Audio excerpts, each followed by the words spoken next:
your headsets. Is everyone hearing the interpretation well? Good. Just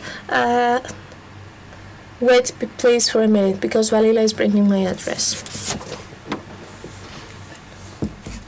Ευχαριστώ πολύ.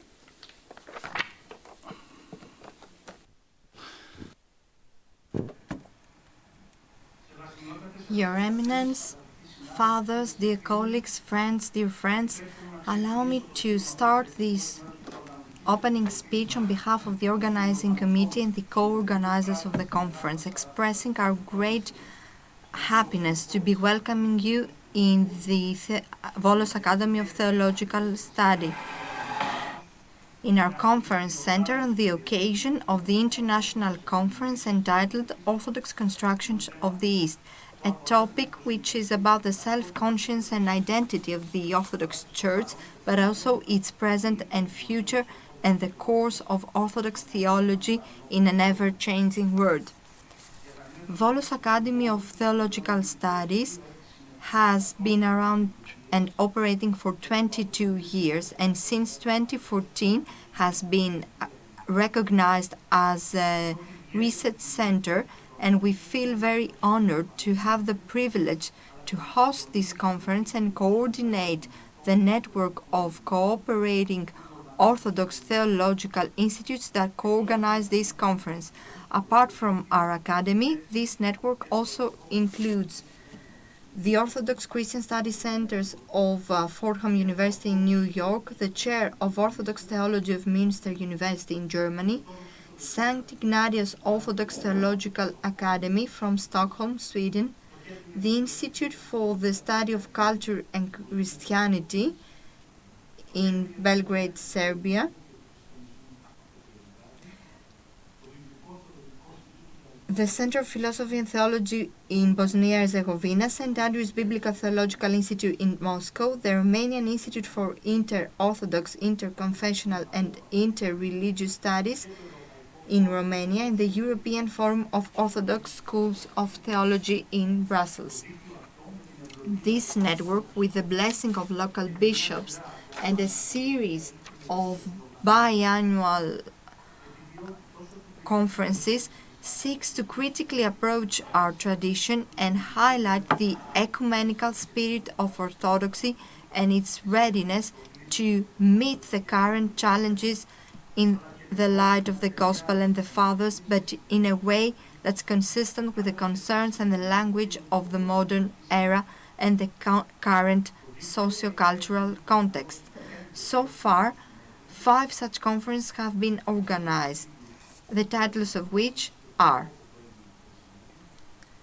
Neo-Patristic Synthesis or Post-Patristic Theology, the Contextuality in Orthodox Theology, Volos 2010, Ecclesiology and Nationalism in Postmodern Era, Volos 2012, Orthodox and Contextual Theology, Concrete Approaches from the Ecclesiastical Tradition, Cluj-Napoca in 2013, Political Orthodoxy and Totalitarianism in the Post-Communism Era, Helsinki 2015, Orthodoxy and Fundamentalism, Belgrade 2018. Many of the texts prepared on the occasion of these conferences have already been published in the relevant collective volumes or are in the process of being published. This conference was originally scheduled for May 2020 in order to honor the 10-year anniversary of the conference entitled Neo-Patristic Synthesis or Post-Patristic Theology. However, due to the pandemic and the effort to meet the social distancing measures led to a 2-year postponement. When it comes to the topics of this 6th conference organized by the cooperating Orthodox institutes and academies, one might ask the following questions. What are the reasons that impose or justify the organization of a conference on this topic? Why are we talking about Orthodox constructions of the East? And what's the point of discussing theologically about such an issue? It's obvious that this short opening speech cannot substitute the works of the conference and the relevant discussions. Allow me just to note that since the era of the conflict between the East and the West, the Eastern and the Western Church, the idea of the East and the adjective Eastern start substituting the concept of universality of the Church. The Orthodox Church is now called Eastern Church. Its believers live in the Eastern Mediterranean and Eastern Europe, and this is their characteristic which will differentiate them from Roman Catholics and Protestants. But what does it mean in practice to be Eastern? And what are the ingredients of this concept? Why in the Orthodox imaginary the concept of the East and of the Eastern became so important? How is this concept of the East constructed through the characteristics of orthodoxy, such as the patristic theology, Palamism and Neo-Palamism, the monastic tradition, the Eucharistic ecclesiology, iconography, mystic theology, the political tradition of Byzantium, etc.? To what extent is this discussion about theology, and to what extent it is up to other disciplines or sciences, such as history, social anthropology, sociology of religion, political sciences, etc., and to what extent all the above mentioned are authentic expressions of the ecclesiastical ethos and the Orthodox theological self-conscience, and to what degree we are finding ourselves before a phenomenon of which is a construct. So these are the main topics of the current conference. Many people participated in the organization of this conference, and allow me to thank them. First of all, His Eminence, the Metropolitan of Dimitriadas, Ignatios, who was the founder of the Academy and is its president, for his trust and his generosity, for his love which has for theology, and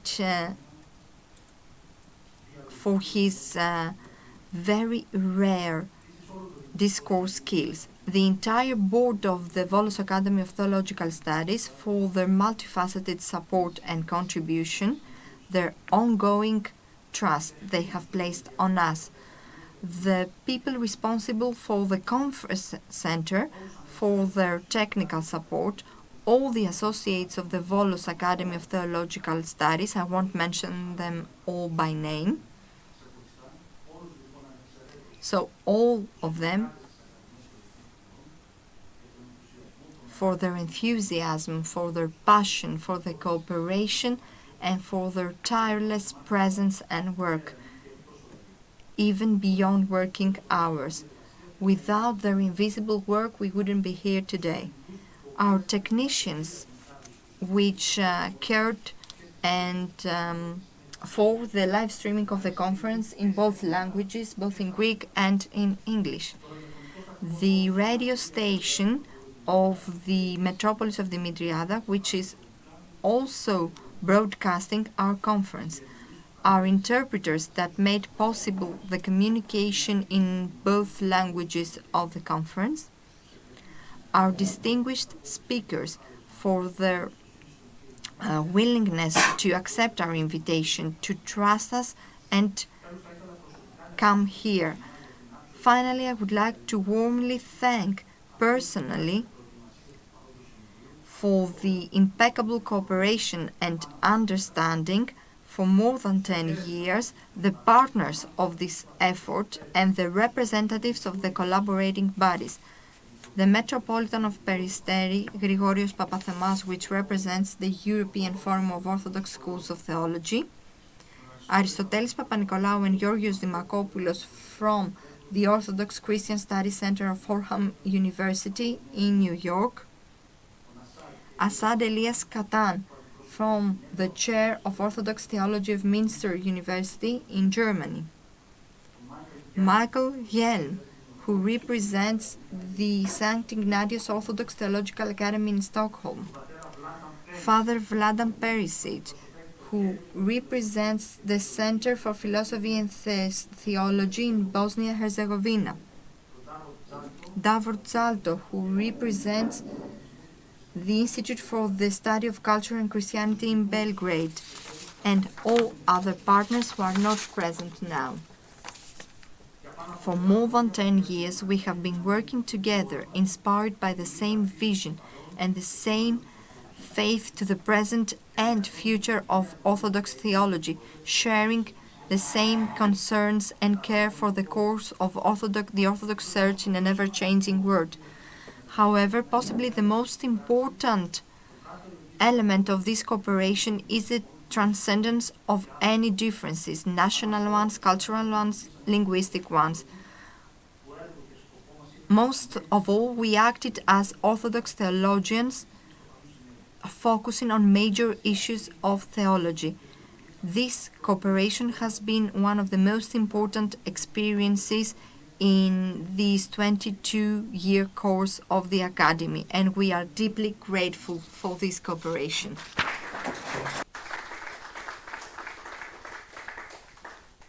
I'd like to ask His Eminence, the Metropolitan of Dimitrias Ignatius, who is also the President of the Academy, of our Academy, and the President of the Board of Directors, to address this conference.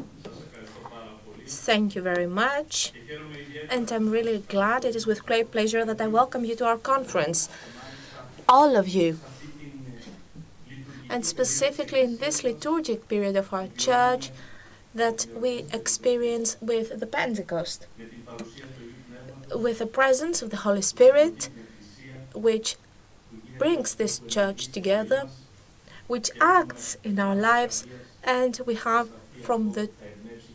wish that from the bottom of my heart, the Holy Spirit will inspire all of us in this conference. So, this conference has as a topic the Orthodox constructions of the East. We all know that the 20th century has been for Orthodoxy a period of important developments. After centuries of a long-term introversion and mimicking of foreign models, Orthodox theology has tried to find a channel of communication with other Christian traditions, within, of course, the framework of the ecumenical dialogue, and the great challenges of its time, utilizing the rich, especially the patristic tradition and history, offering important synthesis in various fields. In our era, that of late modernity and globalization, which has been characterized by radical and world-altering changes in people's everyday lives, Orthodoxy has to tackle brand new challenges, unknown till this day and different than any other it has faced so far. Let me just mention and remind you religious fundamentalism, populism, COVID pandemic, climate crisis, the Russian invasion to the Ukraine, etc. In order to tackle those challenges, we must radically rethink various issues and not just opt for referring to our glorious past or find solutions that are often obsolete and outdated. So, despite the openness that took place mainly during the first part of the previous century, Orthodox theology is still hesitant, if not absent, from the developments and discussions, especially in the traditional Orthodox countries, abstaining from coming into a creative communion with contemporary thinking and spiritual movements that seek or project new ideas that might be on the other side of our tradition or of our faith. So it is true that the Orthodox theology has been characterized as a traditional theology, since it always goes back to its tradition in order to find criteria and answers to tackle the challenges of their times. Such a process cannot be deemed as wrong per se. However, with time, we have seen that sometimes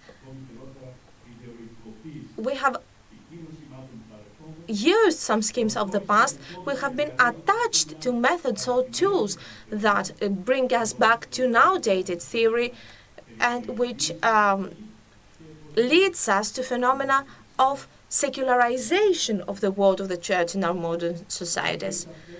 Those constructs in various fields of the Orthodox tradition and theology, from biblical science until the patristic thought, ecclesiology, politics, and arts, which have been shaped for decades and making orthodoxy to stick to specific issues. Now, this conference is called upon to approach the present and seeks to see difficult aspects of the present and the past of the Orthodox theology, to critique fruitfully the constructs about our Near East, always looking to the coming of our Lord Savior. Therefore, our academy, this research center of the metropolis of Demetrias, has 20 years of experience in organizing very nice conferences, welcomes all of you to Volos. The representatives of the academia, which each one of you will give a different aspect and will contribute to discussing this very important issue. I would like to thank very much the co-organizers and the network that has been created and has given us so fruitful cooperation. However, allow me to welcome also our keynote speaker, my dear friend, Professor Christos Yannaras, and I would like to give him a round of applause for taking the time and making the effort to come here. Professor, you know that in Volos you always have people who love you, respect you, and that stand at your side. I don't want to give away the age, but since I have been a student of a rigorous ecclesiastical school, after having read The Hunger and Thirst, I felt that I had the things that Professor Yannaras has told us to discuss, to have a critic mind, not to have everything as a given, but open our horizons to relationships, dialogues, to a radical transformation of ourselves based on the love for Jesus Christ and on our fellow human beings. So, the living members of the church and the relationship that we have built with every human being, we have learned that it is at our fellow human that we meet the authentic Jesus Christ. We have learned what authentic love is. We have learned what church is all about. I would like to thank you personally on everything that you have offered both to me and to everyone here, and that your presence here honors us. And I do believe that all of you, all of us that will listen to you, is showing the love and the honor that you enjoy. And I'm sure that with your help, we have theologians that will help the church open its horizons in order to be ready to tackle the modern challenges. Thank you very much.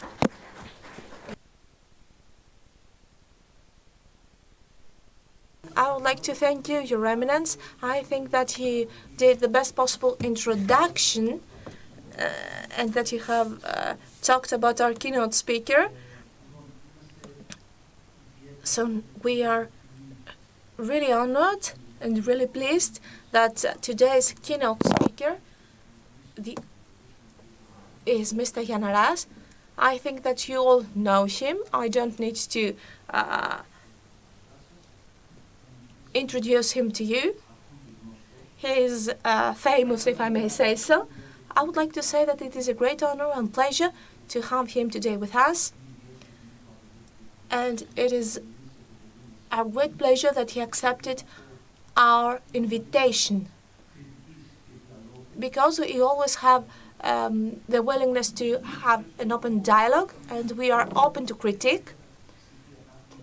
We have learned those two qualities from Mr. Yannaras as younger theologians: dialogue and not to be afraid to discuss any issue with the realities that are around us.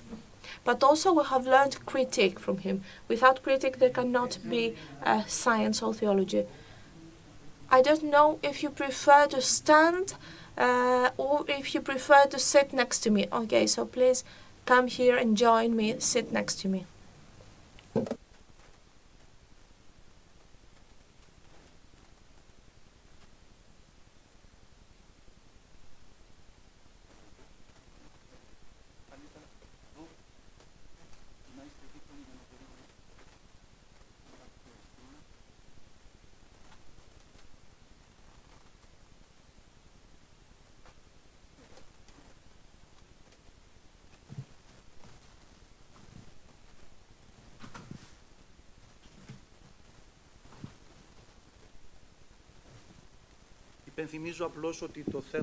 Remind you that Mr. Yannaras today will talk about the construct of the East through Philokalia and the Rudder, and the incompatibility of the ecclesiastical way of life with the spirit of the law. You have the floor.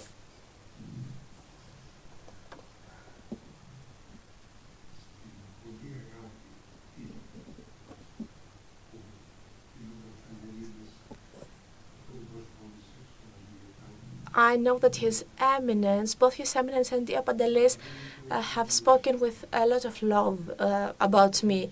So it is very difficult for me to express my gratitude and my love, because it is a great pleasure for me that this unity of love and of mutual work with the Academy. And of course, the conditions have changed compared to older times. We are now older. We don't have the power of mind that we used to have. But our efforts to tackle today's issue is a constant, if you wish. I was surprised that some of you remembered that sometime, I don't remember when or where, I have expressed some reservations, especially about the Rudder, Panteion, and Philokalia, two aspects that are now dominant in the Christian world as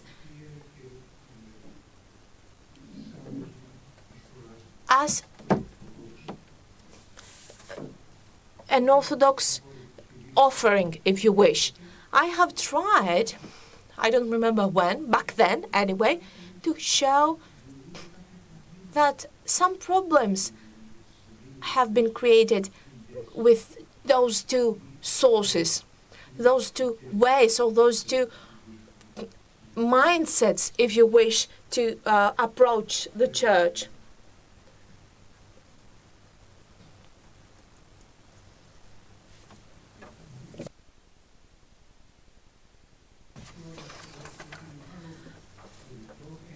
I think that you all understand or have some knowledge about those two collection of texts. The Rudder, Panteion, is clear, I think, but we can discuss it if you don't know. The Rudder was a codex, if you wish, of the ecclesiastical canons, of the canons of our church. The West, for its own reasons, early has given the so-called canon law. I'm talking about the legal aspect of the church's canons, made them a necessity, the Catholic Church. But the Orthodox Church also had some canons. But I think that within the Orthodox Church, the canons were a guide, so to say, were showing the direction, were showing the right way, or they didn't let people to live, let's say, the right way. And of course, the risk is to live virtue and to become sinners. So how, following those canons, how we can have, let's say, a rudder that will guide us towards the right way is, let's say, a tool, a weapon. I think that those issues still are open for discussion. However, it is worthwhile for us to discuss them. And I think that this is why they have asked me to present this issue today, to talk about this topic. Allow me to remind you some distinctions, some differences that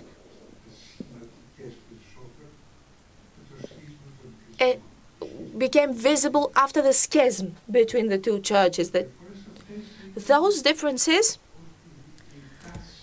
has been the following. First of all, the tendency that our soul has in order to find a safe way to go towards egoism. The opposite, the freedom from egoism and individualism, is not equal always to love. And this is another risk. The possibility to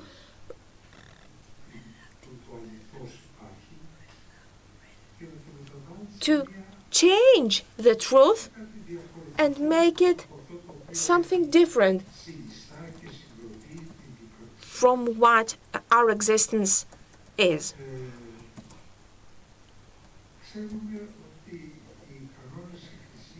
We know that the canons of the Church has been created since the first centuries. So this guidance regarding what sin is about, what failure of the human is about, and how we can achieve the fulfillment of the communion of the Church, and how believers can succeed to their goals from the first centuries. And they were called canons. So it would be worthwhile to research the meaning of the word canon, the etymology, if you wish. It is a measure, a guide, an estimation, if you wish, of a failure or of a success.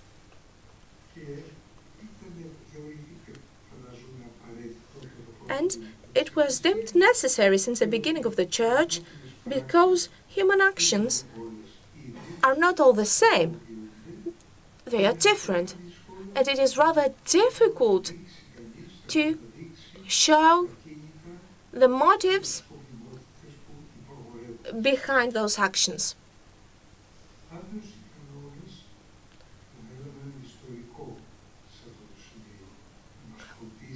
A historian could talk better about how those canons have been created, the canons of the Church.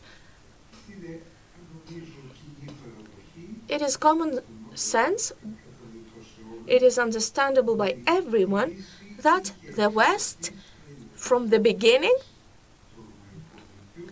had canons and had a tendency towards the objectivization, if you wish, of the event. Is objectivization a wrong thing? Or assessment? Assessment is not a bad thing, but objectivization is a risk because it can make, because actions with different motives and different goals may become equal. Therefore, the adoption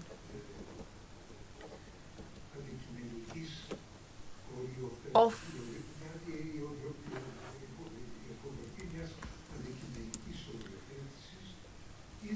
the acceptance of an objective limitation, if you wish, demarcation, is always a risk. In the Orthodox tradition, I want to believe, but of course you may disagree with me, that if memory serves me right, the decisions of the councils were very important. And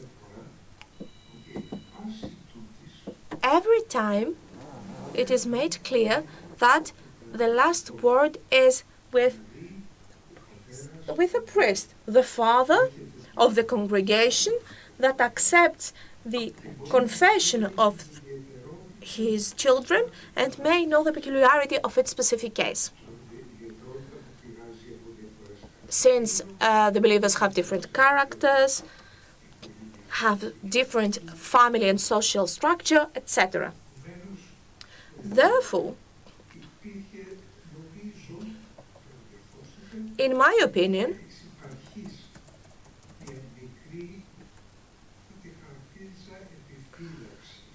there was a reservation, a kind of reservation, when it comes to canons on behalf of the Orthodox Church.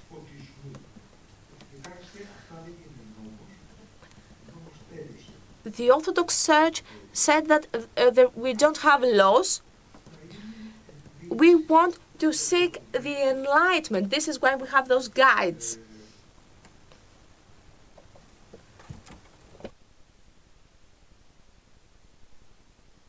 The West did not follow this approach. We have documented studies that show that the creation of a canon law, if you wish, became for the West a necessity earlier, much earlier. They wanted to codify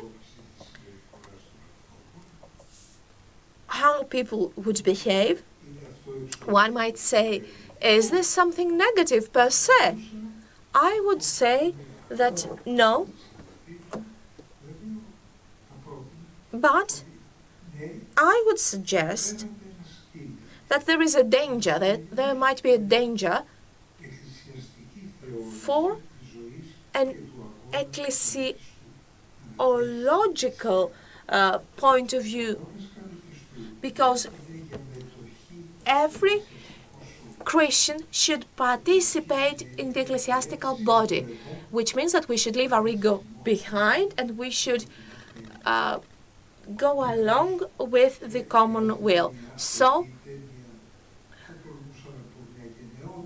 I dare say one should be brave in order to leave behind their own beliefs, their own appraisals, their own assessment, and stick with what common experience believes. And why in the West those canons has been a necessity, why they have adopted a more canonical, let's say, approach, I don't think that I should bore you with more details. Nevertheless, it should be worthwhile to have a study that would discuss the timeline and the conditions that gave birth to this preference that the West has for law.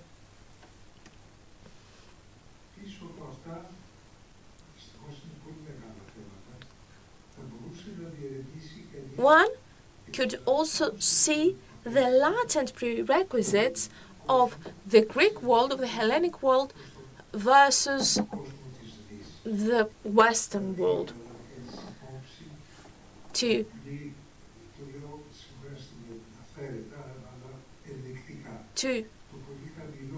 take into consideration the low intellectual and spiritual level of the Western world that has been shaped mainly by the 4th century until the 7th or 8th century. In the Middle Ages, that the people moved around. We had invasion in the Europe, tribes that did not live in an organized way as the Eastern communities did. They did not have cities, so to say. They did not arrange their life around cities, and they did not have relationships as the Eastern communities. Greeks were already there, and even before Christ, the literature is very fascinating, since we can see that they had a different approach, that they have the relationship as a priority and not the decisions of a single person. This is worth noting, especially in the linguistic sector, in the field of language. It is worth studying what's the experiential content of the word nomos, law in Greek, in contrast with iuris or lex. I believe that language is a treasure. It teaches us throughout the centuries, and it sheds light on the contrasts and conflicts. It is not by accident that in the New Testament already there is, I dare to say, an already shaped attitude, perception, version on law, which cannot be ignored. Let me remind you things that are known to all of you. In the New Testament, we talk about repentance.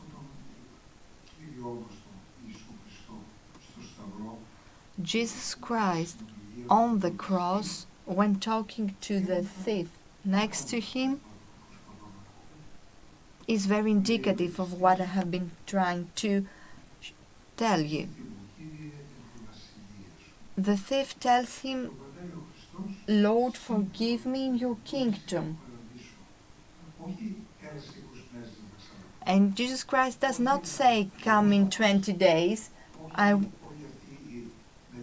and let's see how your behavior will be in 20 days. So it's not a legalistic, let's say, therapeutic approach today. Jesus responds today. This phrase reveals that the relation between humans and God, between humans and Jesus, is never definitely trapped because of a certain behavior. This relationship is dynamic, and this is the dynamics of freedom. And these dynamics of freedom can be assisted through suggestions and canons and rules, but it can never abolish completely the ultimate freedom of love. There are many similar examples that can be mentioned, and it's worth studying how Western interpretation treated these biblical passages. How did the Western theologians explain and understood these biblical passages? Very early on, there was this need, this priority of legal relationships, of an objective approval or disapproval of human actions. And why is that? I dare to say, and correct me if I'm wrong, that it is within the human nature, this need for objective certainties is within human nature. It is this need to know, to be sure, certain of something. So this development of the legalistic spirit in the West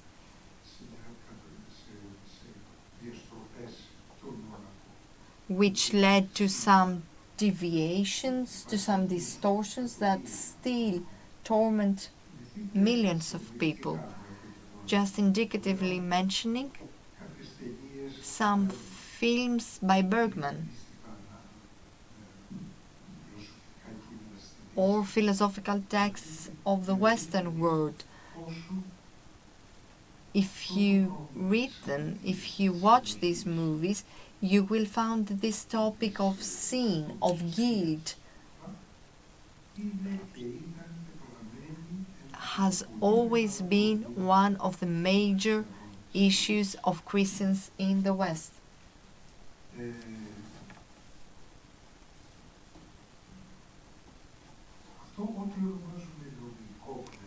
What we call legalistic spirit is not a simple thing. It's not a choice, a selection of rules of behavior. The legalistic spirit, might I say, has its beginnings in our egotic need to safeguard ourselves. If the word cogito became a symbol of an entire civilization, and we talk about today the cogito culture, it's not by accident at all. Cogito ergo sum. Cogito is this mental skill, mental capacity, intellectual capacity of the humans, and this intellectual capacity is identified with existence. No other category can be understood that can accompany the existential event, as it is the case with the word relationship in the East. And of course, the ultimate expression of this relationship is the freedom of love. I relate to somebody because I love. And love does not mean like, does not mean I need you to succumb you to my ego. Love means that if possible, my existence would serve you in all respects. This might sound a bit suspicious because it might allude to totalitarian regimes, but I believe that, again, language can lead the way, can show the way. It can make us understand this readiness to leave behind our ego in favor of our other people. Because within church, this is how relationship is understood. I would like also to remind you that this self-consciousness of failure suffices in order to enter the divine kingdom. It suffices to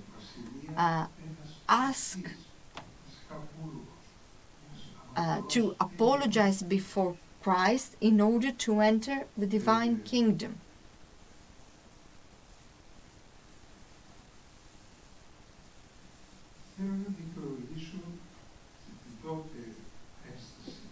I would like also to justify the back then objection that I had expressed.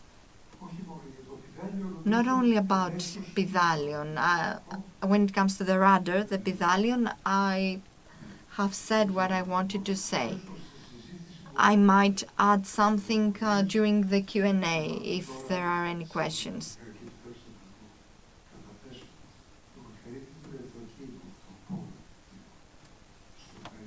I remember back in Paris, Paul Evdokimou said that I learned about scenes from the Panteion, the Rudder. I didn't know about these scenes.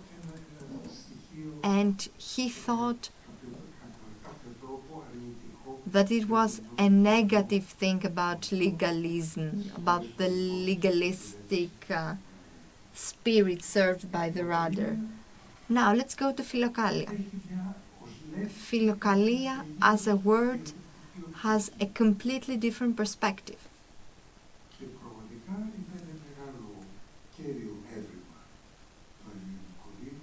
And Saint Nicodemus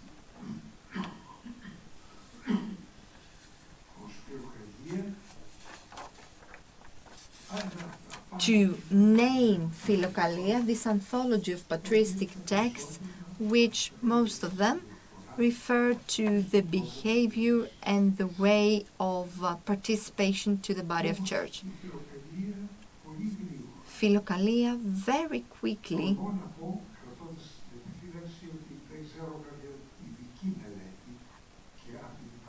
of course I have some reservations because I don't know of a specific study. I don't know whether Philokalia gained its legalistic character when it was translated into Russian. I don't know that, but it is true that the criteria of priority in order for the faithful people to make right decisions, make correct decisions, these criteria exist in Philokalia,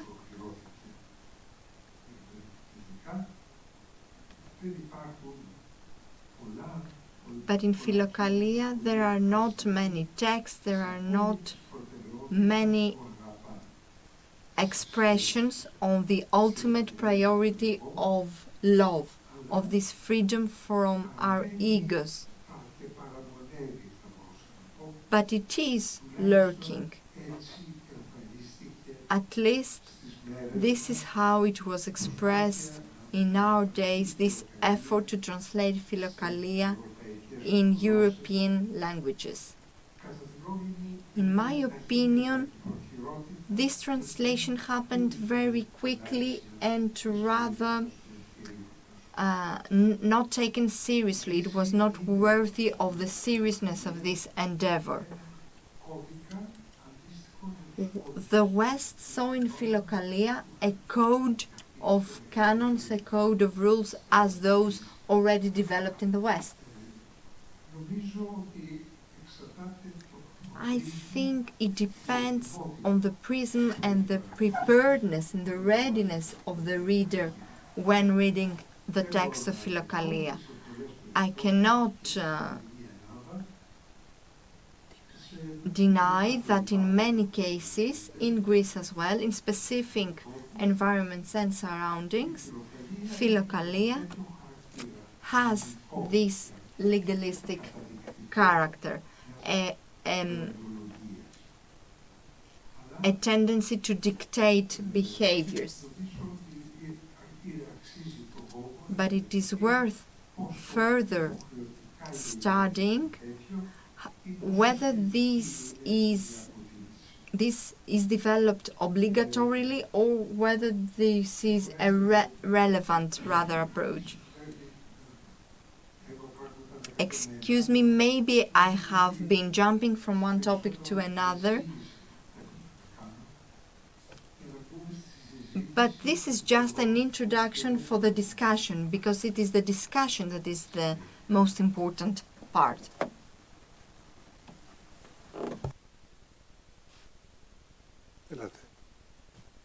Okay, so the floor is open to questions.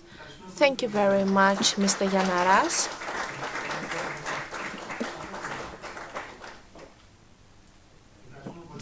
Thank you very much, Mr. Yannaras, for his contribution, with his knowledge and experience, with the thinking that he is contributing to these very timely issues that are discussed in Panteion and Philokalia, and he encouraged to leave room for discussion.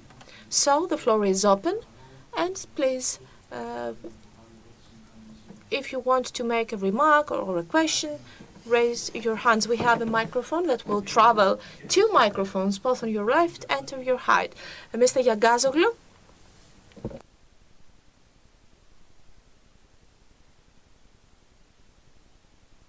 Thank you very much, Mr. Yannaras, for everything that you have told us.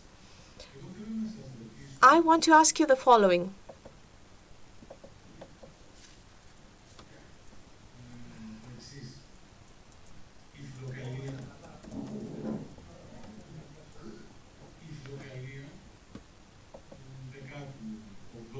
Philokalia of the 18th century took place in a specific time era and contains specific texts. And one text by a monk, by a Western monk, Cassianos. It does not mean that Philokalia is something closed, something finite. During the 20th century, Demetrius Staniloae opened Philokalia and included texts, more texts, by St. Maximus, reaching until Gregory Palamas. The same thing was done by Professor Christos, who gave this name Philokalia to a new series, including even more texts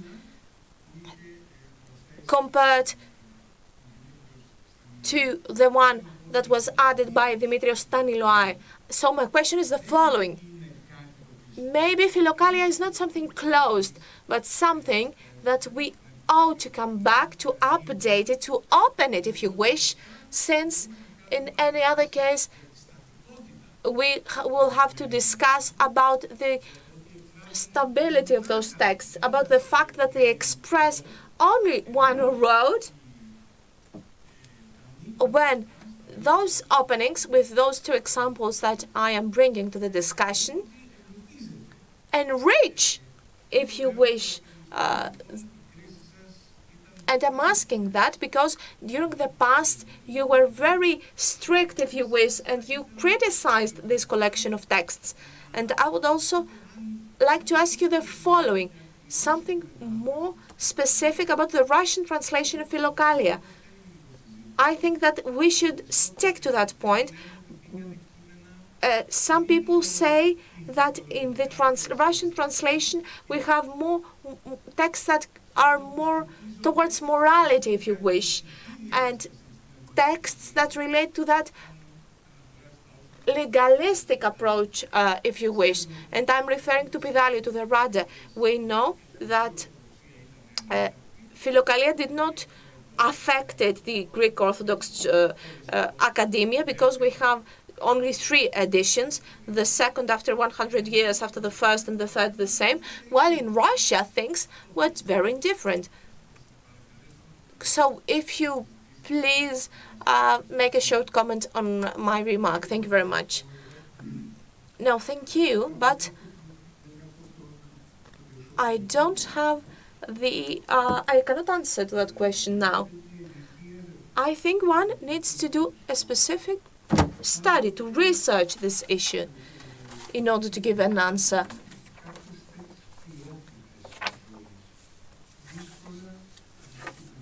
It is difficult to objectify those qualities of life sometimes. First of all, if you allow me, I want to say that it is worth studying. What is worth studying? What should we study more and has not happened yet? Personally,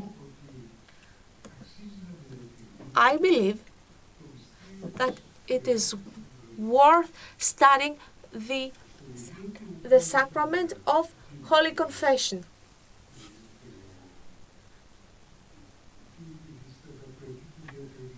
In a PhD of Kyrillos Arkendi, comments are off the mic by Mr. Kalatzidis, I do apologize.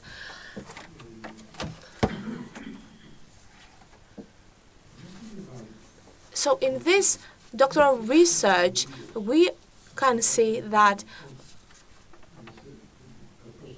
and I will go back to that again later. In a book by Thomas Aquinas, there is an accusation that Greeks do not know confession. They are not aware of confession. This is an accusation. And Callistus were, during the Turkish occupation, realized that after the 17th century, a lot of bishops in the Greek area invited Catholic missionaries, Benedictine monks, etc., to confess, to receive the confession of both the clergy and the people. So, according to Ware, this phenomenon was rather popular at the time. And that may help us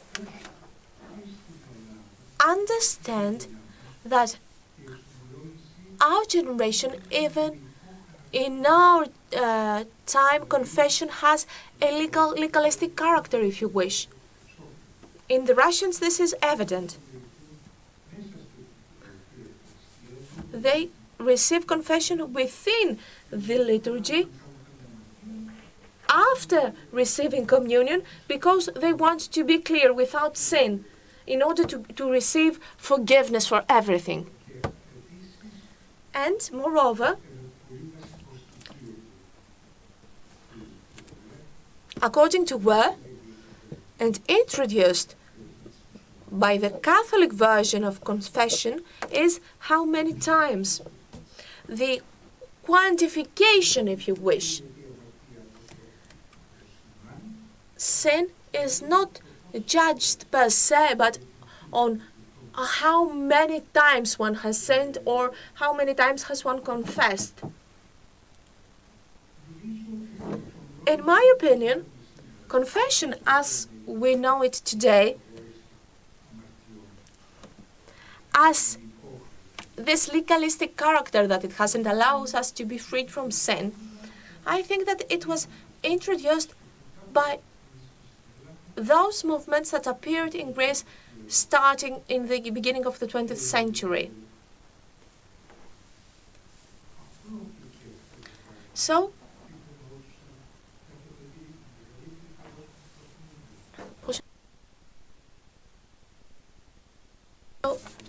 we had questionnaires that were distributed to schools, what you did and what you did not. What have you done? And the most important thing is that we don't have written documents on how confession was done before the Catholic missionaries.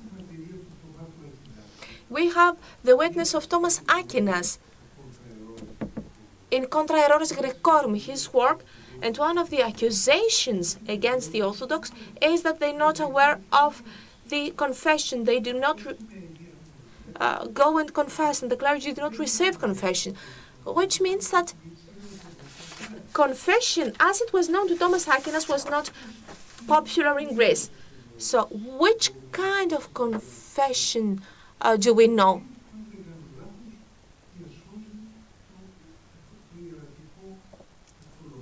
The one that we can find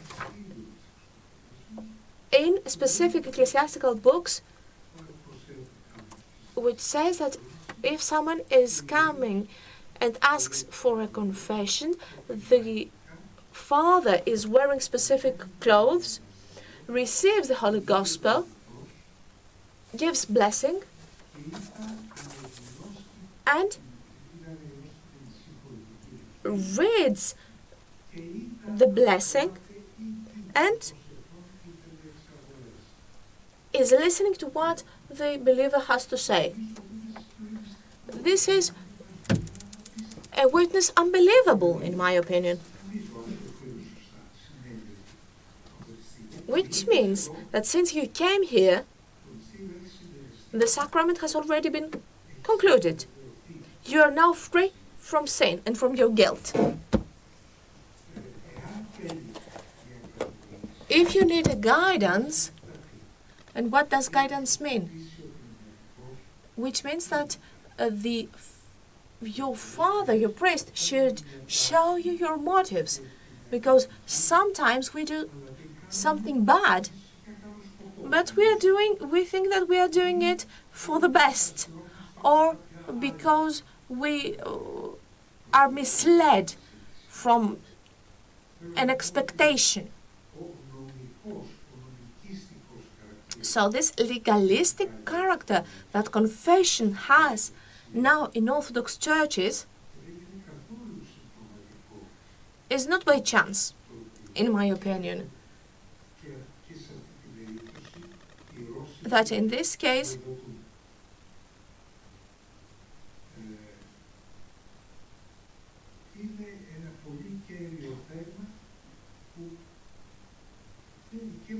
this needs further studying, further research, but also the fathers of the church should take their responsibilities, should assume their responsibilities. Allow me to share with you a story by His Eminence, the late Metropolitan of Kozani. He told me that a young man came to me, approached me, who wanted to become a priest, to get ordained. And I received his confession before the sacrament. And he told that he had sexual relationship before marriage with his wife. And the priest sent him to the Metropolitan in order for the Metropolitan to make the decision. And I was mad. And I told him, you should take the decision if you are going to give absolution or not. So this is an example of how the Church understands sin and how the sacrament and the canons should be coordinated in order to be genuine according to this perspective. Thank you very much. Now Mr. Papanikolaou wants to ask a question, but I want to make a comment on the book of Christos where you talked about this book by Christos where on Cyrillus Argendi and the Orthodox Church during the Turkish domination. it was a very important mention.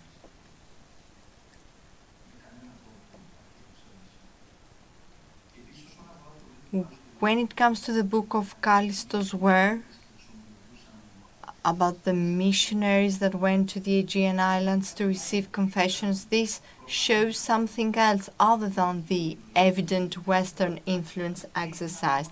It also shows that the complete separation, schism between the Western and the Eastern Church had not taken place.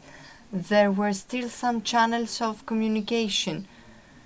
Because we all know that 1054 is a symbolic date, because this alienation and schism between the two churches happened gradually, and it was completed during the Crusades, when the West invaded the East. There was the establishment of parallel hierarchies, there was bloodshed among people, and when blood is shed, it's difficult to resolve any problem. So when I read the Christos book, I was amazed by all his accounts.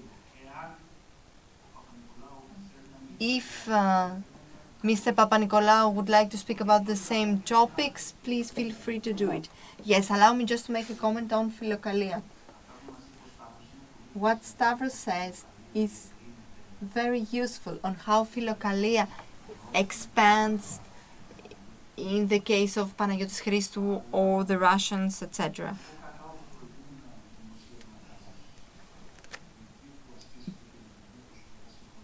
I agree with your previous publications on the critique you exercised about the type of anthology that took place. And quite often, the type of anthology quite often determines the nature of the anthology. And it is a clear indication of religionization, of a course towards a more individualistic approach to faith. And I want to ask you the following, if I'm not putting you on the spot.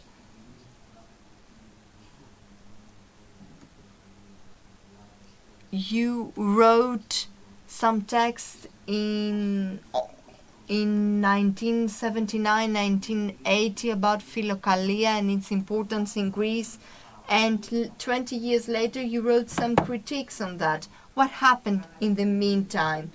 I'm sorry if I put you on the spot. You are not obliged to answer the question if you don't want to.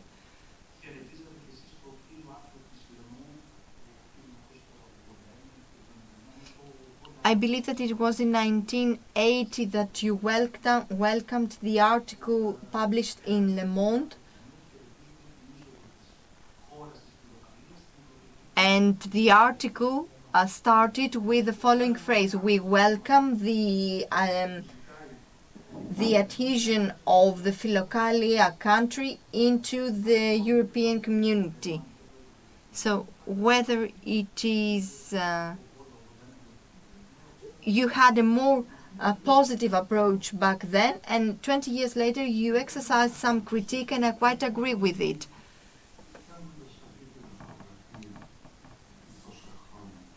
Having written so many texts and articles over the decades, I had never the sense that everything I say is final and definitive. I have the willingness to provoke debates, discussions around my writings. Mr. Papanikolaou, the floor to you. Professor, thank you for your kind words. I'm very happy to be able to listen to your speech in person. My main question is the following: whether, in your opinion, love can be taught, whether it can be learned. And I'm asking this because in San Maximus the Confessor, I have found that he limits the word love for a specific part of the soul, and erota for a different part of the soul. And for Maximus the Confessor, the aim of asceticism is to empower love and eros of God. So the main question is whether this love can be taught, can be learned.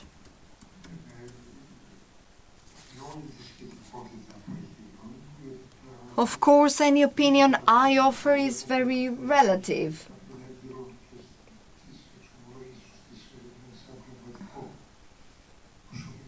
But personally, I would say that it cannot be taught. Someone can be manipulated in the good sense in order to get to know love. Love is born. It is not by accident that we use this phrase in Greek, that love was born among two people. This is what we say in Greek. This becomes even more evident when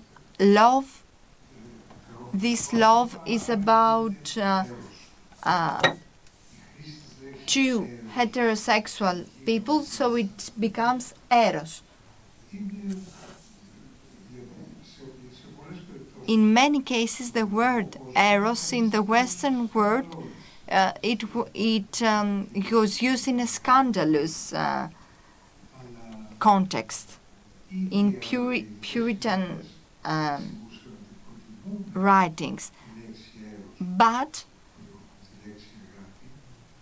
in the Eastern tradition, we say that the word eros is preferable over the word love because it preserves the ecstatic nature of love, that we abandon our ego and I'm now a person in a relationship. My existence is defined by this relationship.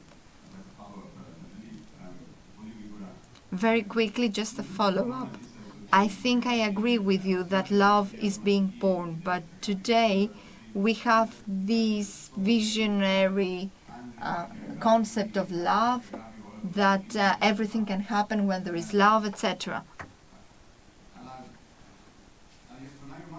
But Maximus the Confessor implies that we can do certain things in order to facilitate, to enable, to help this birth of love. So, asceticism, it's not about doing something and then be entitled to love.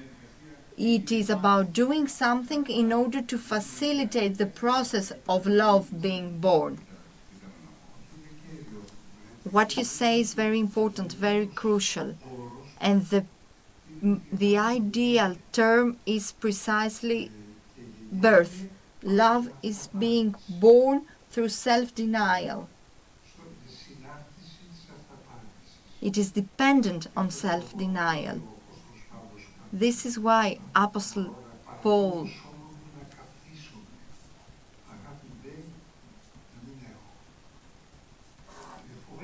mentions this, that I can fall into fire because of egoism and not because of love.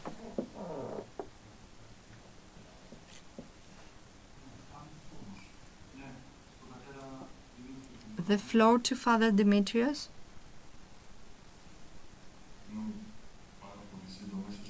Very quickly. Father Demetrios Bathrelos. I think it's interesting to say that Maximus the Confessor makes the distinction among 5 types of love. He says that we have the love towards people that talk nice about us, that flatter us, and there is also the love in God, meaning that we have selfless love because of the virtue of that person. And the ascetic process has as a goal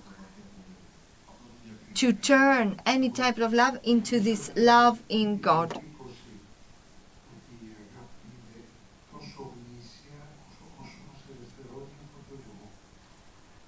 Love is as authentic as long as it frees us from our ego. It is us that mature to the degree that we release ourselves from our ego and we can open up in order to receive the other as they are. Before giving the floor to Mr. Apatzidis,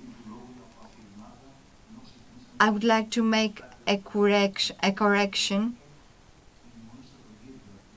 I talked about Cyrillus Ariendis, but we talked about Evstratios Ariendis. It was my fault. It was a lapsus.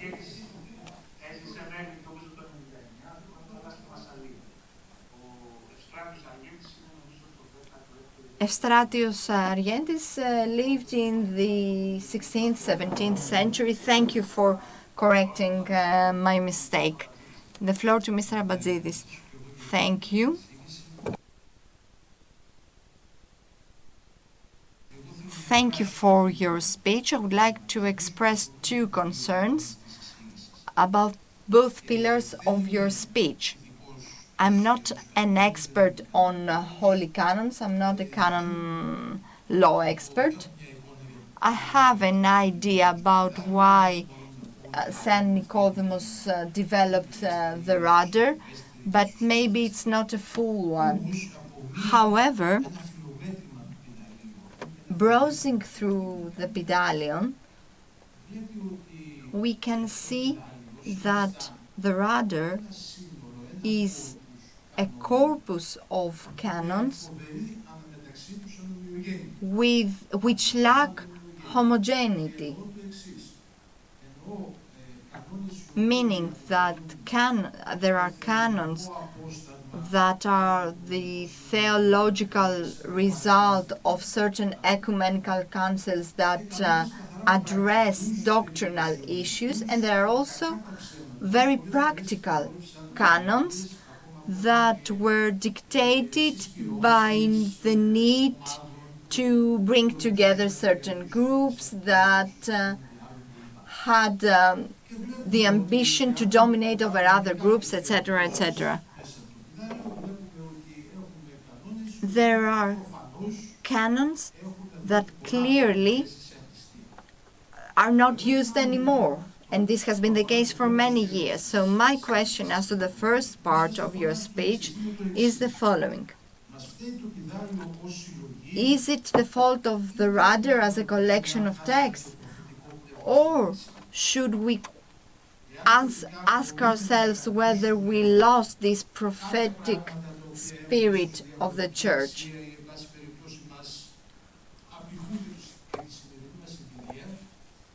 Should we keep certain things that resonate even today and innovate in other aspects, move forward, or modify certain canons?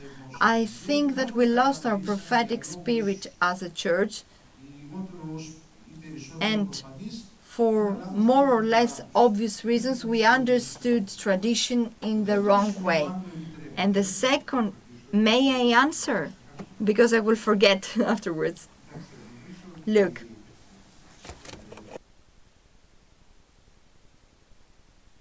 I believe,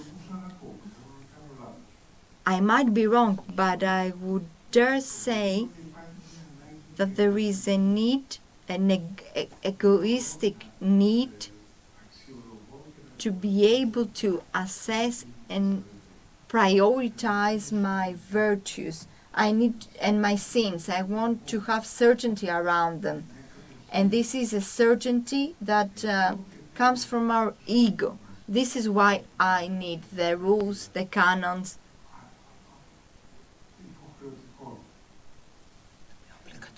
Because they have an obligatory nature.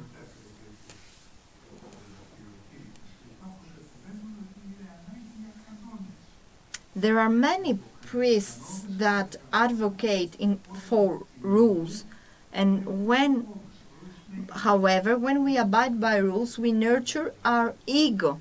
Of course, it doesn't mean that this is necessarily bad.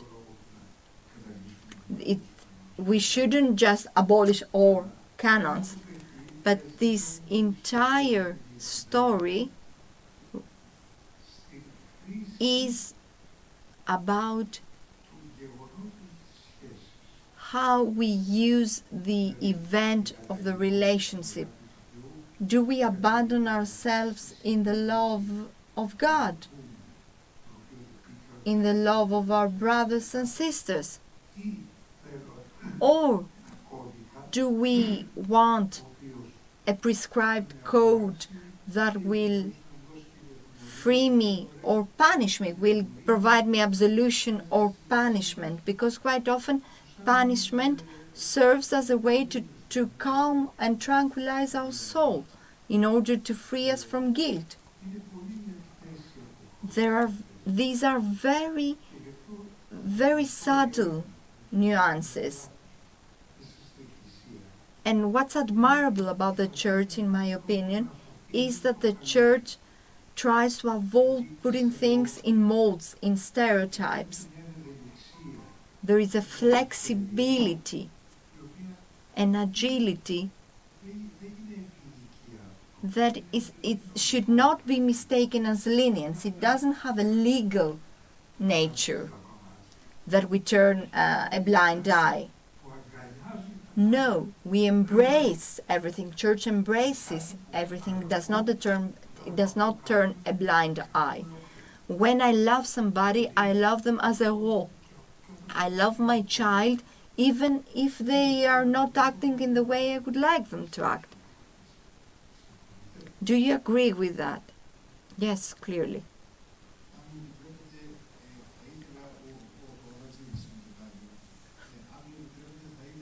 Allow me, please, to also ask a question about Philokalia.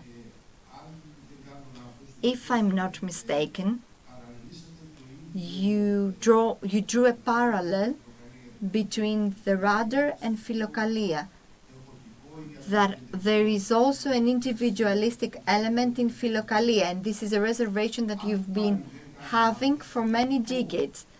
And if I'm not mistaken, the main suggestion of Philokalia is asceticism, which leads us to a living, direct relationship with God through catharsis, contemplation, etc.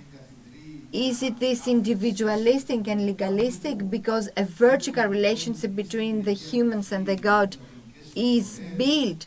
Is it legalistic because it resonates Neoplatonic influences? Why you drew this parallel with the Rudder? I don't know what to say, really.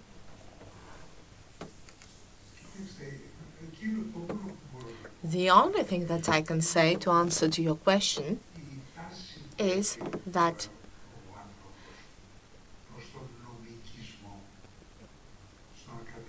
people have a tendency towards legality. They need to have canons, rules, and that gives them a psychological security. The adventure of freedom makes people afraid, less or more.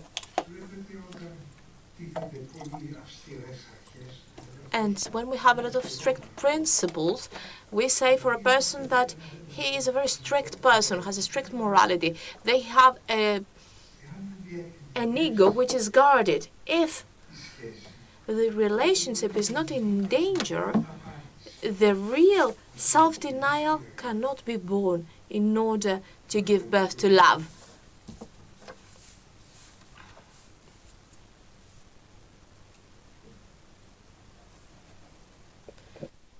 Okay, let's go to the next question.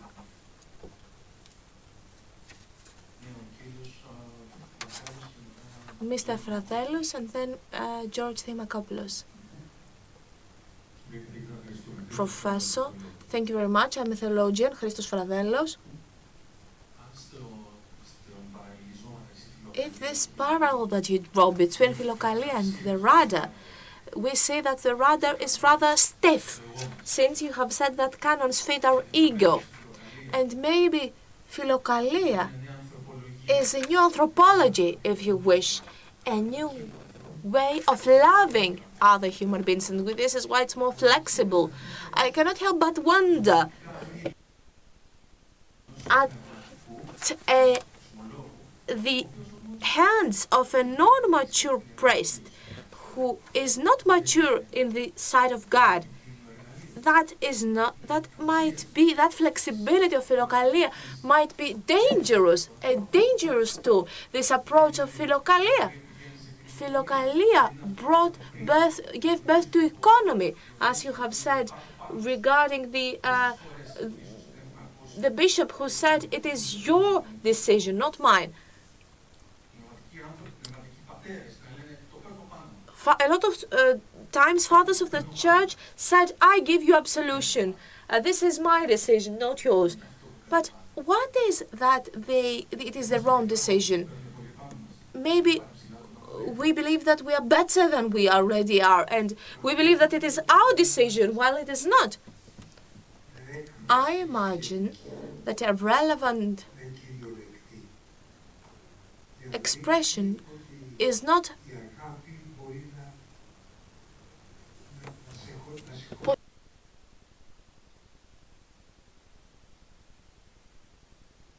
a literal expression. Love can forgive everything. Love can never forgive a bad action. I don't know if my answer is clear. They have a priority. Love always has got a priority.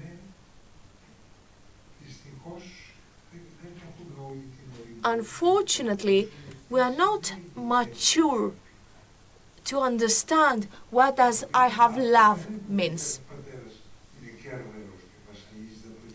We have strict fathers who torment and torture their kids, and they think that they're doing it for the good of their kids, but they're just feeding their ego.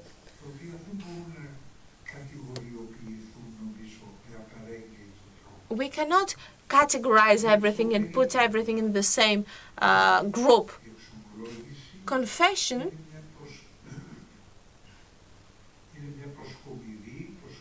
is an offering. I offer my failure to the church, and I ask their intervention, the intervention of the father, of the priest, who is going to understand my true motives, the true motives of my actions, that I may have not understood. But nothing can be codified, in my opinion, in the church. The fact that we have a lot of contradictions within the Gospels, this is something that consoles us. Because when we have a pure reason, it is not in favor of the people. The life of the church is about a common way towards something. It is not a paradox to say that during the Turkish occupation, I don't know if I am idolizing, but from the information that we have, during the Turkish occupation, the bigger festivity, if you wish, for a village was the church, the service. This was an opportunity for them to celebrate. They wore the best garments and they went to celebrate to the church. This cannot be codified to something bad or to something good. It is not about being good or bad. It is about life and death. The joy and the absence of joy in life.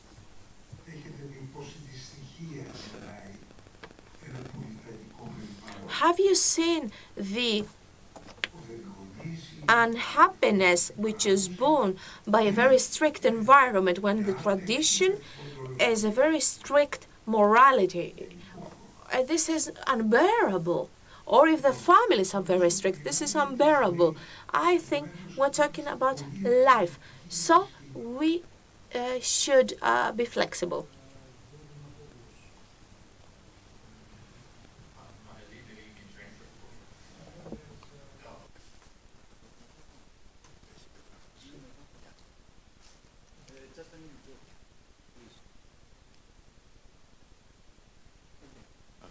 Thank you so much, Professor. I'm a great admirer of your work. Yeah, and yes, and I'm very sympathetic to your distinction between love and law. I find that very compelling. As a historian, where I'm left questioning is why you see such a radical difference between the East and the West on these issues. I mean, the Rudder, yes, the Rudder is put together by St. Nicodemus in the 18th century, but it's a collection of texts produced in the East from the 3rd century, the canons from the 3rd century through the 8th, but as you know, the Rudder is not just the canons themselves, it's the Middle Byzantine commentaries that treat it very systematically, very legalistically, and the operation of canon law in the Byzantine period was completely inseparable from political law. When Komatianos or Balsamon or whomever is making an argument about the interpretation of a canon, they go back and forth between imperial law and church law. There's no difference in their mind whatsoever. And so the Eastern Christian tradition has a 2 millennium long tradition of regulating behavior through law. I wonder if what you're trying to do here, which again is very admirable, I prefer the model of love to legalism, but I wonder if what we're dealing with is not so much a difference between East and West as a difference between genre. Right? In other words, what's going on in the 18th century with St. Nicodemus is the production of a new kind of genre, whether it's the anthology of the Philokalia or it's the anthology of the Rudder, that in a moment of sort of existential crisis because of the decline of education, the decline of intellect, the decline of everything because of the Ottomans, it's an effort to preserve so that it won't be lost. And they're making decisions about what to preserve, but the very production of this kind of genre of collection is functioning much like what happens in scholasticism. And so it's not so much that the West is all legal and we're all love, so much as at different moments in history, we are turning to different genres to navigate the challenge of the world. Anyway, I appreciate your thoughts to my suggestion.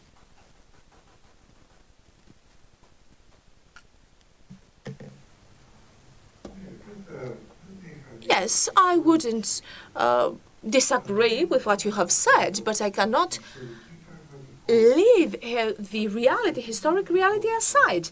And historic reality makes us to see different approaches.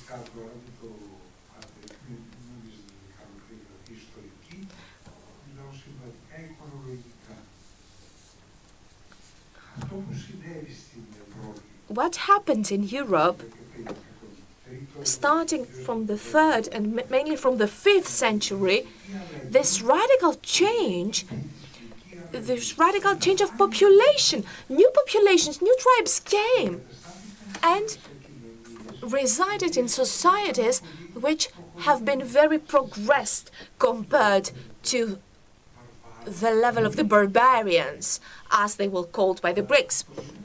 However, this is something given. We should not, let's say, beautify it in favor of a past which has already finished, is complete, is past. The past is past. It is easy to say that the lower the intellect of a person, the more they need from objective stereotypes, the more they need laws, the more they need prohibitions and forgiveness, if you wish. This legalistic spirit and historians have documented it. This is not my opinion, my belief. This happened due to the populations, the tribes, the barbarians that came to Europe.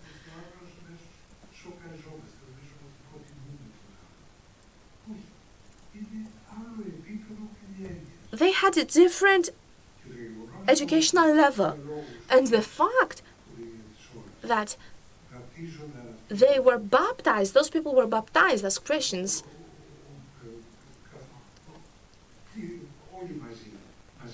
massively. We had massive baptizations in the rivers because the leader commanded them to be baptized. And the same happened with the Russians. We have a comment of the mic. This does not change the facts. So, in order to have a free discussion on those issues, I think that we should do something very difficult. We should leave our assessments, a posteriori assessments, behind, because the word barbar is something that is causing fear, let's say.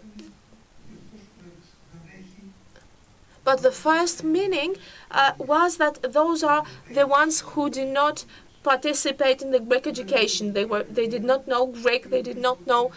And when we say Greek education, we don't refer to the Greek ministry of our state right now. So, language is something that we should pay attention to.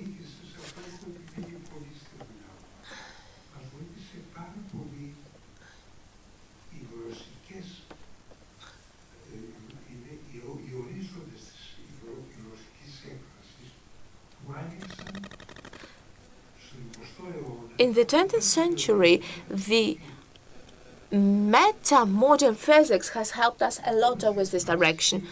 We have expressions which are really wild and crazy. When an electron is going to move backwards in time, so what does backwards in time mean? What does this mean?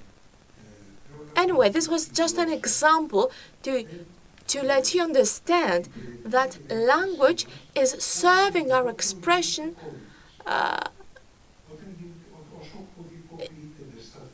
if it is not codified. The more the codification of the language makes it less powerful, makes it less dynamic, and this is why we write poetry or read poetry. And when Odysseus Elitis says, "I love you, and I know how to enter love as a full moon from everywhere."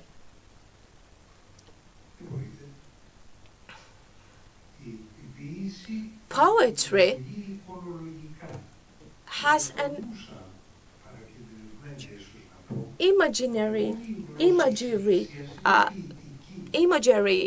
function, and the language of the church is poetic, is creating relationships, is making relationships alive, and is guiding us to this experience of relationships with the others. Mr. Yannaras, and I think that this will be the last question. Yes, I will be succinct. I would like to thank you all. I got to meet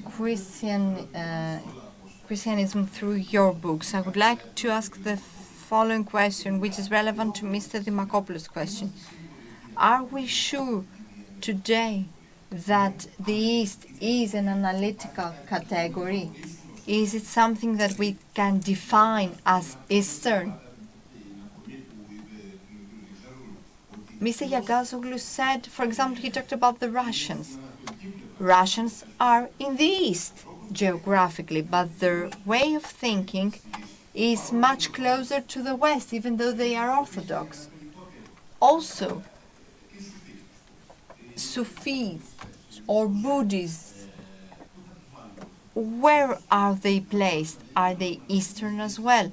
So, is it about East and West, or two different types of spirituality, a more loving one and a more legalistic one that exists in all locations?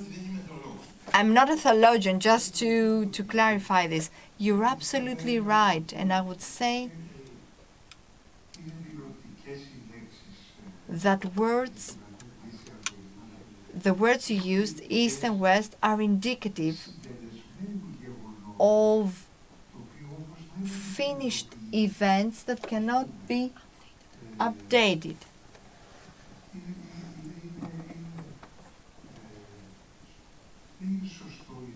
It's not about right or wrong. It's the way life works. These are ongoing realities, and in order to see the differences, we have to somehow standardize these concepts, but we shouldn't be final and absolute in the distinction of these concepts. This is why the Church opts for a poetic language in worship, in the service. I get angry with those that want to translate the liturgical texts, and I know the arguments and I get them. But we don't go to church in order to understand the text. We go there in order to participate. Do you remember the narrations, the accounts of Papadiamandis? And the old lady repeats the psalm using wrong words, but she believes in the meaning. She knows what she's singing, chanting about.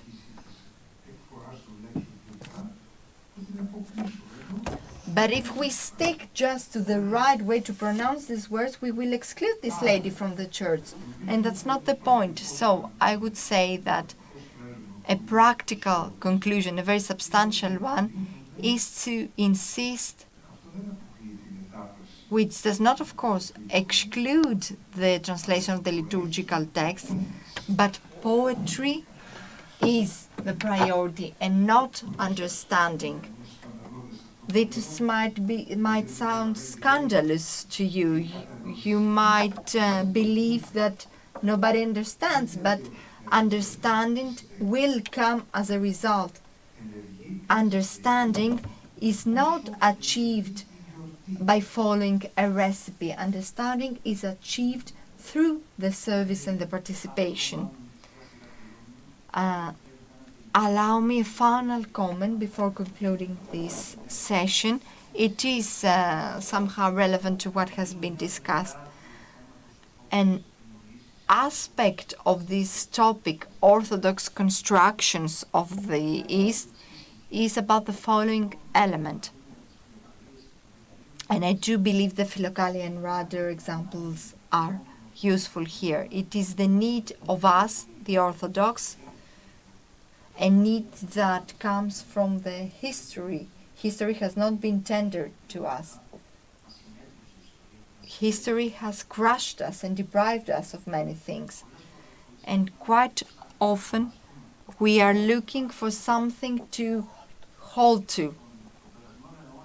In the last century, or nowadays in recent decades, both fathers and conciliarity and Philokalia and the Rudder acted as characteristics of our identity. We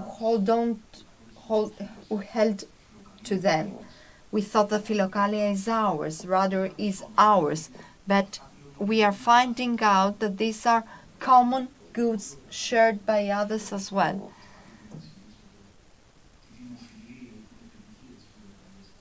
And you did try to explain the popularity of Philokalia in the West in one of your publications. Philokalia is not just something which is heard among the Orthodox. Mr. Dimakopoulos very well said that we are now changing genre. We are entering a new era, and this new era is of course related to what has happened in the West. Maybe what we are calling Orthodox constructions of the East is relevant to our need to have certain distinctive characteristics of identity. Of course, it's not the end of the discussion. We have 2 more days in front of us. Allow me to read a very small text to you, which capitalizes, which summarizes a very big love of mine, which is relevant to today's topic. It is a text by Wittgenstein. The meaning of the word should be found outside this word. In the word, everything is as is and everything happens as happens. Within the word, there is no value, and if there was to be, it would have no value at all. If there is a value that has value, it should be out of this word, out of everything that happens, because everything that happens are coincidental. What makes them not coincidental is out of this word. It should be out of this word. Isn't this perfect? I'm sorry, this was a very unfortunate and very quick translation of the text by Wittgenstein. I would like to thank Mr. Yannaras for his presence, for his comments, for his remarks. We would like to thank all of you for having participated in the discussion. Tomorrow morning we start at 9 o'clock sharp, so we should be on the bus on time. The bus will leave from the hotel at 8:30. 8:30 we leave the hotel. The morning session will start with 3 very interesting speeches. The first one by Dr. Ekaterina Tsalabouni, Associate Professor at the Faculty of Theology in the University of Thessaloniki. She will talk about constructing the idea of the East via the dialectics, patristic theology versus the New Testament. The second speech is by Professor Assad Elias Katan from the Münster University, who will talk about imagined Maximus Confessor, a church father between seminal reception and overinterpretation. And the last speaker of the morning session is Dr. Vasilios Makridis, professor at Erfurt University in Germany. The title of his speech is Authenticity, Exclusivity and Superiority, Constructing the East in the Context of Orthodox Christian Monasticism and its Recent Revival. Please join us. All speakers will join us for dinner. Have a nice evening.